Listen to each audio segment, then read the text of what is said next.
The massive doors of the Galactic Council chamber slid open with a sound like thunder rolling across distant mountains. Jake stepped through, his polished dress uniform catching the strange blue light that filled the cavernous space. His metals clinked softly with each step, bronze, silver, gold, each one earned through years of sacrifice and service back on Earth.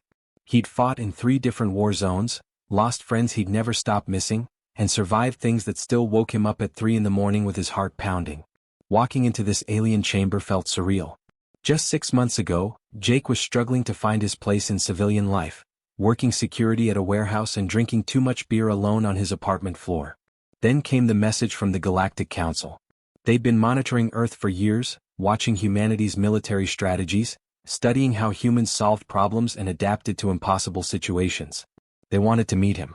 They wanted to talk about what made human soldiers different from every other species in the known galaxy. Now here he was. The Valerian king dominated the center of the chamber like a living monument. He was massive, easily 12 feet tall with skin covered in shimmering scales that caught the light like oil on water, shifting between deep purple and metallic silver.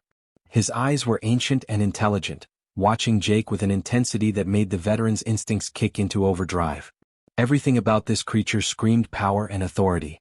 The other alien delegates kept their distance from him, their body language making it clear who controlled this room. "Captain Jake, your valor precedes you," the king said, his voice rolling through the chamber like distant thunder. The words came through a translator device at first, but then something shifted.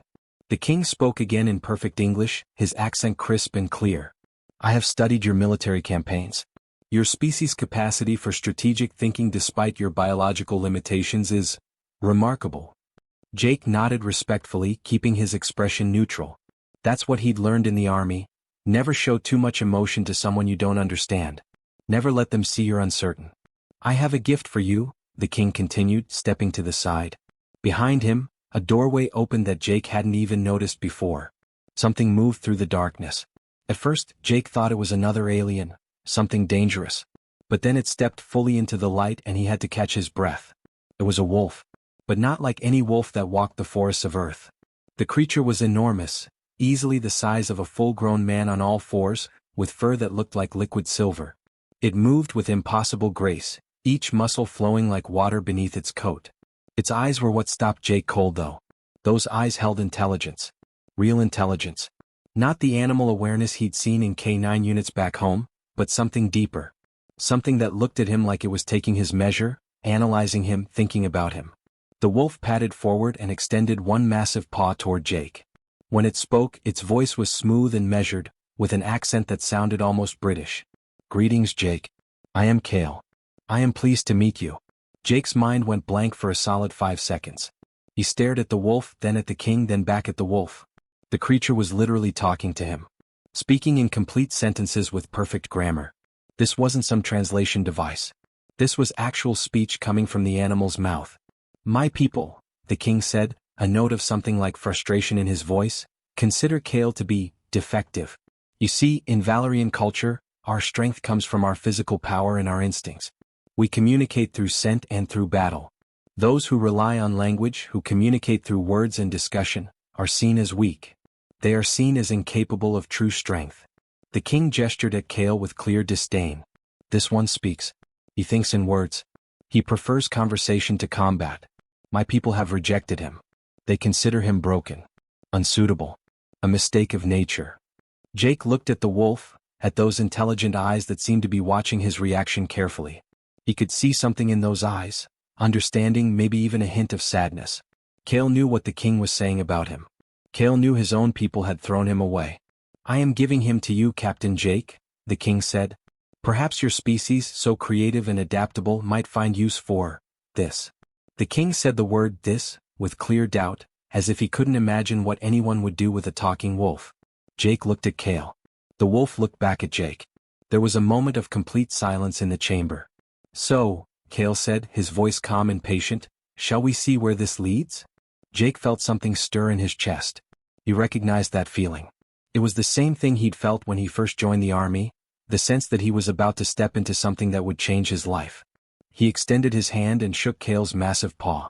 "Yeah," Jake said. "Yeah, let's see." Part 2. Unlikely bond expanded. The first week was strange. Jake didn't know what to do with a talking alien wolf living in his house. He set up a large room in the basement with comfortable bedding, extra space for Kale to move around, and tried to figure out the logistics of feeding something that probably didn't eat regular dog food. But Kale had other ideas. On the second morning, Jake found him sitting at the kitchen table like he'd been invited to breakfast. Kale was already pouring himself coffee from the pot Jake had made. "Your brew is adequate," Kale said, taking a careful sip. "Though I prefer it slightly less bitter." Jake burst out laughing. He couldn't help it. Here was an alien wolf, sitting in his kitchen at 6 in the morning, complaining about his coffee like they were old friends. Something inside Jake that had been wound tight for years began to loosen. That became their routine. Every morning Jake would make coffee, learning exactly how Kale liked it after the third day, and they'd sit together at the kitchen table. At first Jake didn't say much. He just listened as Kale talked about the Valerian Empire, about his childhood being different from other wolves, about how his family had slowly grown distant as they realized he preferred thinking to hunting, preferred words to action. But gradually Jake started talking too. He found himself telling Kale about things he'd never told anyone else.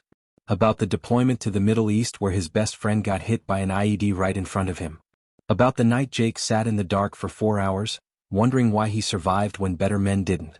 About coming home to a country that didn't know what to do with soldiers anymore, to a civilian world that felt fake and empty compared to the intensity of combat. About the loneliness of sitting in a crowded room and feeling completely invisible. Kale listened with an intensity that made Jake feel heard in a way he hadn't experienced in years. He didn't offer empty platitudes or try to fix things. He just listened, his silver head tilted slightly, his intelligent eyes locked on Jake's face. "Your isolation is familiar to me," Kale said one evening, after Jake had been talking for nearly an hour about the hollow feeling that followed him everywhere. "We are both rejected by our own kinds in different ways. I was rejected for being too thoughtful, too verbal, too different from what my species expected. You are being rejected for being too much, too intense, too damaged by your experiences, too raw for a society that wants to forget war exists." Jake felt something shift inside his chest. He'd never thought about it that way before. That weekend, Jake decided to take Kale out to the forest near his cabin. He'd always gone running alone, trying to burn off the restless energy that never quite went away. But this time he asked Kale to come with him. They started slow, Jake jogging, Kale moving easily beside him. But soon Jake picked up the pace and Kale matched him stride for stride. Then Jake started running hard, pushing himself, trying to outrun his own thoughts. Kale moved with him and it was like watching water flow. The wolf's massive form moved like liquid silver through the trees, his paws barely making a sound on the forest floor. For the first time in years, Jake didn't feel alone while running. There was another presence beside him, not judging, not pushing, just there. They ran until Jake's lungs burned and his legs screamed, and when they finally collapsed on a hillside overlooking the valley, both breathing hard, Jake felt something he couldn't quite name. Peace maybe. Or at least the beginning of it. Over the following weeks, their bond deepened in ways Jake couldn't have predicted. He started showing Kale his old military records. Videos of operations, strategy documents, after-action reports. He expected Kale to be bored or confused, but instead, the wolf leaned over Jake's shoulder and made observations that made Jake stop and think. "Your tactical positioning here was sound," Kale said, pointing at a document from a deployment 5 years ago, "but you could have reduced your exposure by 30% if you'd anticipated the secondary patrol route. I noticed the enemy used the same pattern in 3 similar operations." Jake stared at him. "How did you see that?" "I've read this report 100 times. I think differently," Kale said simply. "Where you see individual operations, I see patterns across all of them. My mind works in that way. It is what my people call my defect, but perhaps it is simply a different kind of strength." Jake realized then that this wasn't just an animal. This wasn't even just a talking creature. This was a genuine mind, different from his own but equally sharp and capable. This was someone who could challenge him, push him to think harder, help him see things he'd missed. This was a friend. Word started spreading through the internet and various alien communication networks about the mysterious talking wolf that had disappeared with the human soldier. Conspiracy theories bloomed like flowers. But Jake didn't care. He kept Kale close, protective of what they were building together. For the first time since coming home from war, Jake felt like he had something worth protecting, and more importantly, he felt like he wasn't facing the darkness alone anymore. It happened on a Tuesday morning. Jake was at the local diner grabbing breakfast before work when his phone lit up with emergency alerts. Multiple news feeds. Multiple alien network broadcasts. all saying the same thing: Kale had been taken. The abduction was surgical and professional. Security footage showed a coordinated strike team, Valerian military based on the armor, arriving at Jake's cabin just after dawn. They knew exactly where to go. They knew exactly when Jake would be gone. It was an inside job, which meant someone on the Galactic Council had leaked his location. The message came through an encrypted channel an hour later.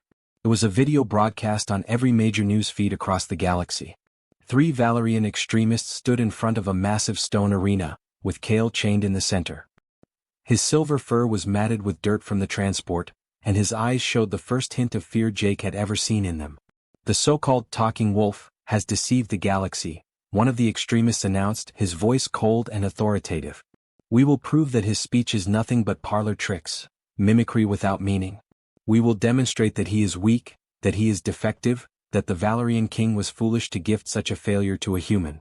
The extremist smiled, and it was the smile of someone who'd already decided the outcome. In 48 hours, Kale will face 4 of our elite warriors in single combat. If he falls, and he will fall, the galaxy will see the truth. Speech means nothing. Strength is everything. The video ended with a countdown timer appearing on screens across the known universe. Jake's hands were shaking. He wasn't angry, not yet. He was scared. He'd seen combat. He knew what trained warriors could do. And Kale, despite his intelligence and his speed, wasn't a fighter. He was a thinker. He was someone who solved problems with his mind, not with violence. Jake left the diner without paying. He drove straight home, his mind already running through options. He had contacts. Old army buddies who'd gone into private security, mercenary work, black ops. He had allies on 3 different space stations who owed him favors. He had exactly 72 hours to assemble a team capable of infiltrating a Valerian military compound and extracting a prisoner from the heart of their territory. He made the first call before he even got home. By that evening, Jake's small cabin had become a command center. His old friend Derek, a former Marine who'd gone into extraction work, arrived first, bringing equipment and contacts. Then came Yuki, a tech specialist Jake had worked with on a joint operation 3 years ago. She could hack into almost any system. Next was Rio, a ex-pilot who knew Valerian space better than most humans ever would. Then Thomas, who'd been a demolitions expert in the army and now worked freelance. And finally there was Hassan, an intelligence officer who understood Valerian military tactics and had contacts throughout their command structure. They spread maps across Jake's kitchen table. Real maps, printed paper, because Valerian encryption was too sophisticated to risk digital planning. They studied arena layouts that Hassan pulled from old archived broadcasts. They calculated guard rotations, identified weak points in the security perimeter, and discussed extraction vectors. The arena is built into the mountain, Hassan explained, pointing at a satellite image. Which means there's limited air approach, but it also means there are underground passages. These tunnels were originally used for moving prisoners and supplies. Most are sealed now, but I have schematics that show 3 potential entry points. Derek leaned back in his chair. We go in quiet. We get Kale out. We don't engage unless absolutely necessary. The moment we start fighting, we lose the element of surprise, and we're outgunned in Valerian territory. But they're going to force him to fight, Yuki said, her voice tight. In 48 hours they're going to put him in that arena with 4 elite warriors. We need to be there before that happens, or we need to be ready to extract him during the chaos of the fight. Jake listened to them plan, his military training kicking in. He'd led extraction missions before, but never under this kind of pressure. Never with this much at stake. This wasn't just about getting a prisoner back. This was about proving something to Kale, to the galaxy, maybe to himself. 46 hours later they were moving. Rio flew the stolen transport low and fast through Valerian airspace, keeping their profile small enough to avoid detection. Jake sat in the back with Derek and Thomas, checking weapons one final time.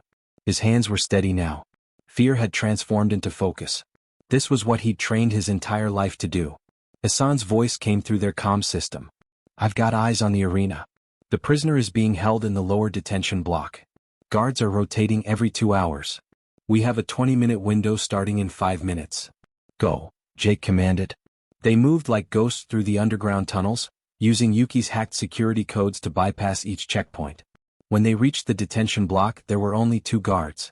Derek and Thomas handled it silently, non-lethal takedowns that left the guards unconscious but breathing. Kale's eyes lit up when he saw Jake.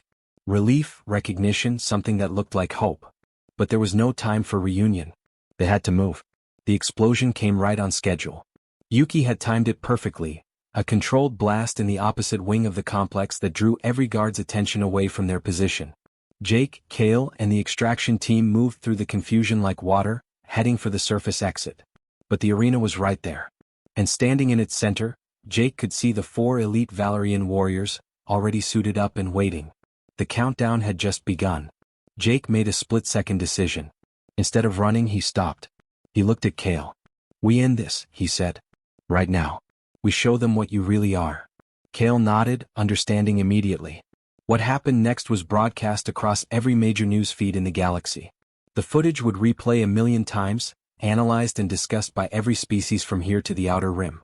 Jake descended into that arena with weapons blazing, covering Kale's entrance. The 4 elite warriors tried to adapt to this new situation, but they were fighting 2 opponents instead of 1. Kale moved like liquid silver.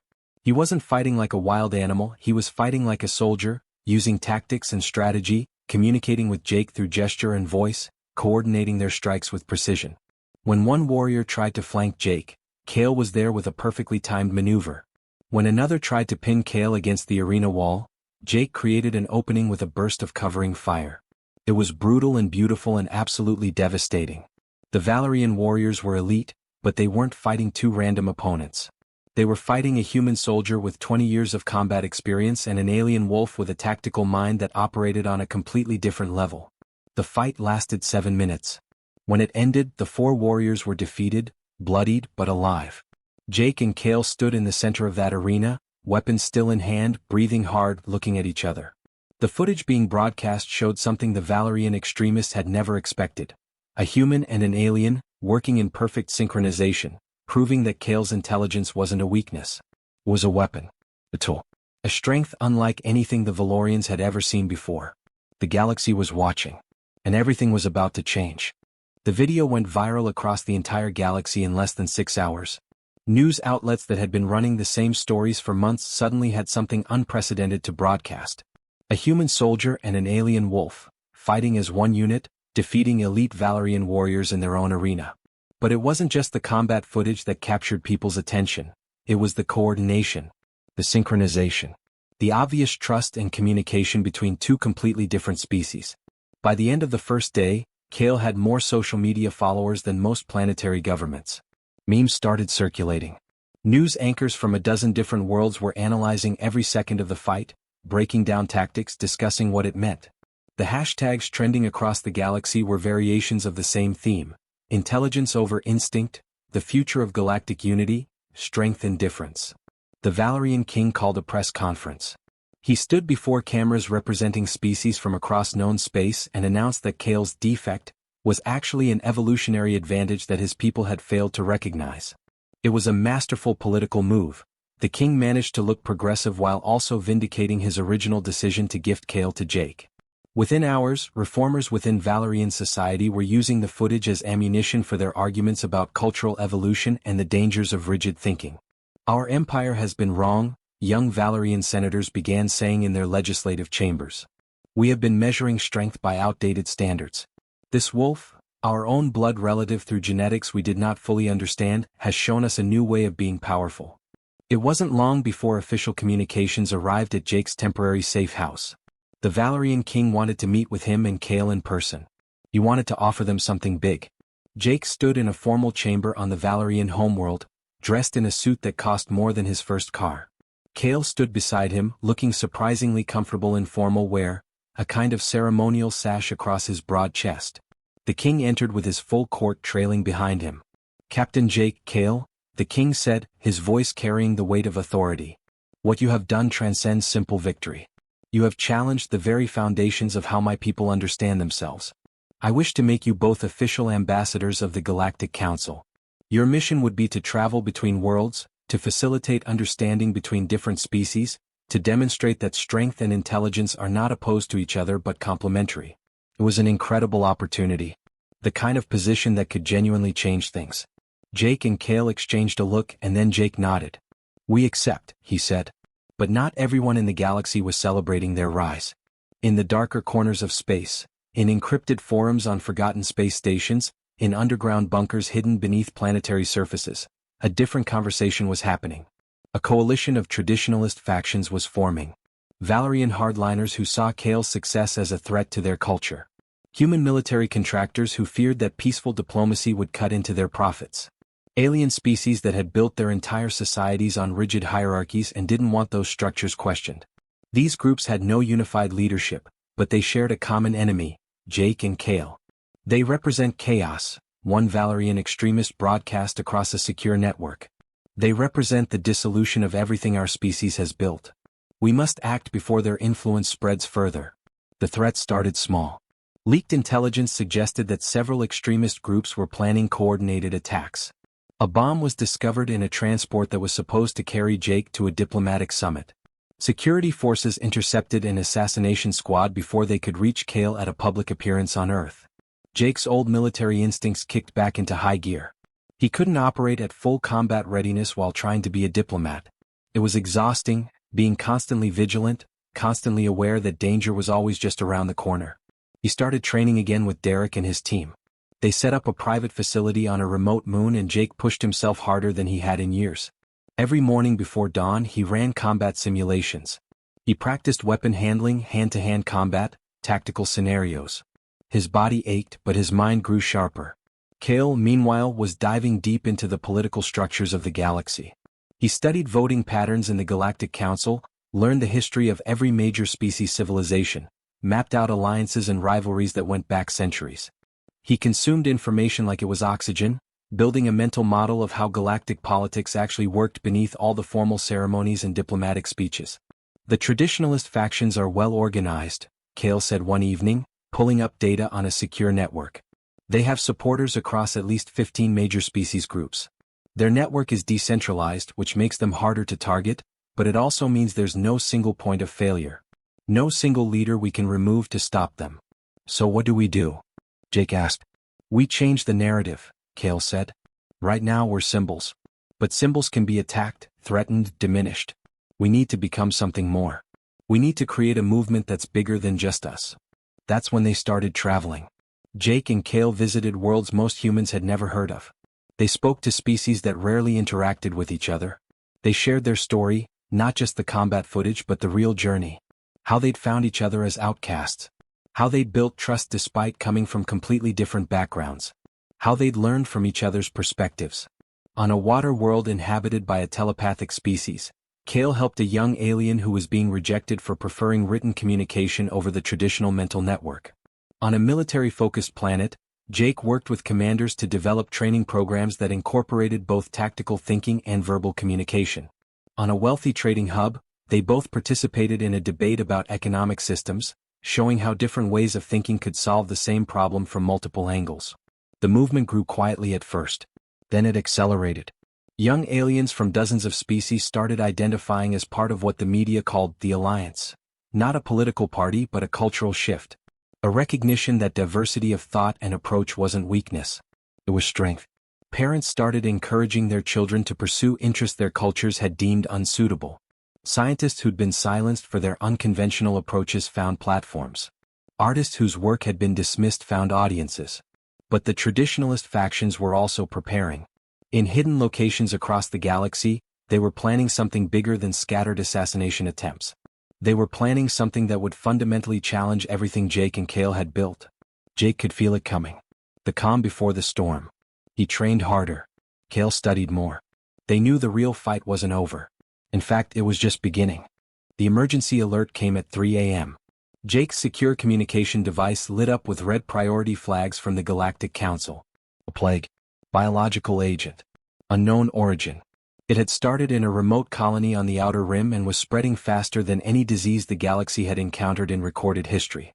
Within 72 hours, it had infected 3 separate worlds. Within a week, 17 colonies were under quarantine. The council convened an emergency session and called Jake and Kale to the center of it all. When they arrived at the council chambers, they found scientists, military leaders, and planetary governors in complete chaos. Reports were flooding in faster than anyone could process them. People were dying.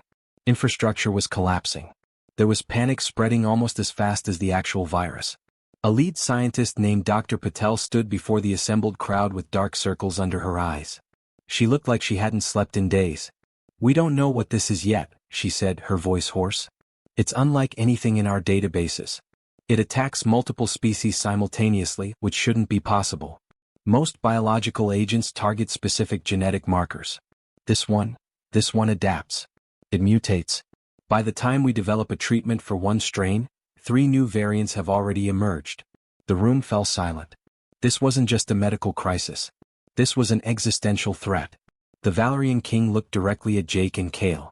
You two have already proven that unconventional approaches to problems yield results. The Council is asking you directly, can you help us? Jake looked at Kale.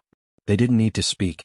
After everything they'd been through, they could communicate with just a glance. Jake nodded to the king. We'll do what we can. What happened next was unprecedented in galactic history. Kale was brought into the biotech labs, where his extraordinary sense of smell proved to be the crucial advantage they needed. The plague virus left molecular traces in the air, subtle chemical signatures that human instruments could barely detect. But Kale could track them like a bloodhound following a scent trail through a forest. He could identify the virus's mutations by smell alone, giving the research team crucial data about how quickly it was adapting. It's learning, Kale told the assembled scientists, his voice serious. The virus isn't random. It's exhibiting patterns. It's adapting strategically, targeting the weakest points in each species' immune system. Someone designed this. The implications hit everyone like a physical blow. Jake immediately thought about the traditionalist factions they'd been monitoring. This had their fingerprints all over it. A bioweapon designed to destabilize the entire galactic community, to create chaos that could be exploited. To prove that diversity and unity were weaknesses that could be exploited by those with the will to do it. Dr. Patel worked around the clock with Kale, developing treatment protocols based on the virus's actual design patterns. Jake coordinated with military forces and planetary defense systems, organizing quarantine procedures and resource distribution to colonies that were running out of supplies and medical equipment. The work was brutal. They lost people. Entire research teams got infected while working on developing treatments. Kale watched infected colonists suffer and refused to take breaks, driving himself harder even as exhaustion made his movements sluggish. Jake's military training kept him moving through the fatigue, but he could see the toll it was taking on his friend. After 2 weeks of non-stop work, Dr. Patel finally broke through. We have it, she said, holding up a data display. A broad-spectrum treatment that should work against all current strains and most probable mutations. But even as hope began to spread, reports started coming in of sabotage. Medical facilities were being destroyed. Transport ships carrying treatment supplies were being attacked. Supply lines to quarantined worlds were being cut off. The traditionalist factions were making their move. Jake received intelligence that confirmed what he'd suspected. A coalition of extremists, Valerian hardliners, human military contractors, and members of several other species' militaries, were working together to weaponize the plague further. They wanted to ensure its spread, wanted to create enough chaos that populations would demand a return to traditional social structures and rigid hierarchies. They wanted to prove that Jake and Kale's vision of unity was naive and dangerous. The final confrontation came on a research station orbiting a plague-infected colony. Jake received credible intelligence that the saboteurs were planning to release a weaponized variant of the plague, one that would be completely resistant to the treatments they'd developed. It would devastate entire populations. Jake and Kale arrived at the station with a small strike team. Derek was there with them, along with Yuki and a handful of other operatives they'd worked with over the years. But when they breached the main research facility, they found something they hadn't expected. There were dozens of saboteurs. A full military unit. More than their team could handle through conventional tactics. What happened next became the subject of thousands of discussions, analyses, and academic papers across the galaxy. Jake and Kale moved through that facility like they shared a single consciousness. Jake would identify targets and Kale would move to intercept them before they could fire. Kale would vocally identify threats that human eyes couldn't detect in the chaos, and Jake would neutralize them with precision. They communicated in shorthand, in glances, in movements that had been honed through countless hours of training together. Derek provided covering fire. Yuki hacked their way through security systems. But it was Jake and Kale who were the spear point of the operation. The human soldier with decades of combat experience and the alien wolf with a tactical mind that operated several steps ahead of conventional thinking. When it was over, the saboteurs were contained. The weaponized plague variant was destroyed. The research data was secured. No one on Jake and Kale's team died, though 3 were seriously wounded. The saboteurs were captured and taken into custody. But more importantly, the treatment was preserved. Dr. Patel was able to distribute it to all the infected colonies. Within weeks, the plague began to recede. Within months, life started returning to normal across the galaxy. Jake stood on an observation deck overlooking a recovering colony world. Kale stood beside him, both of them watching twin sunsets paint the sky in shades of orange and purple. The colony below was rebuilding. New structures were being constructed. People were returning to their homes. Life was moving forward. "We did well," Kale said softly, his voice carrying the weight of everything they'd been through. Jake thought about that scared kid sitting in a diner, wondering if he'd ever find his place in the world. He thought about the army vet struggling with isolation and PTSD. He thought about the alien wolf rejected by his own kind for being different. Two broken pieces that had somehow fit together perfectly. "Yeah," Jake said, a smile crossing his face. "We did. We really did, brother." The galaxy had changed. Species that had never worked together before now understood cooperation. Societies that had rigid hierarchies began questioning whether those structures actually made them stronger or just limited them. Young aliens grew up seeing Jake and Kale's example and started asking themselves if their own cultures had been wrong about what it meant to be strong. It wasn't perfect. There were still those who clung to the old ways, still traditionalists who resisted change. But the momentum had shifted. The future looked different now. It looked like possibility. Jake and Kale had been two outsiders, two beings rejected by their own kinds. But together they'd become something more. They'd become proof that difference wasn't weakness. They'd become living examples that the greatest strength came from unexpected partnerships, from being willing to learn from those who saw the world differently than you did. Standing there on that overlook, watching the twin sunsets fade into darkness, Jake realized he wasn't just home. He'd found something better than home. He'd found his purpose. He'd found his place in a vast, complicated, beautiful universe. And it had all started with a gift from an alien king, a defective wolf who spoke like a human and thought like a soldier. The end. Retry.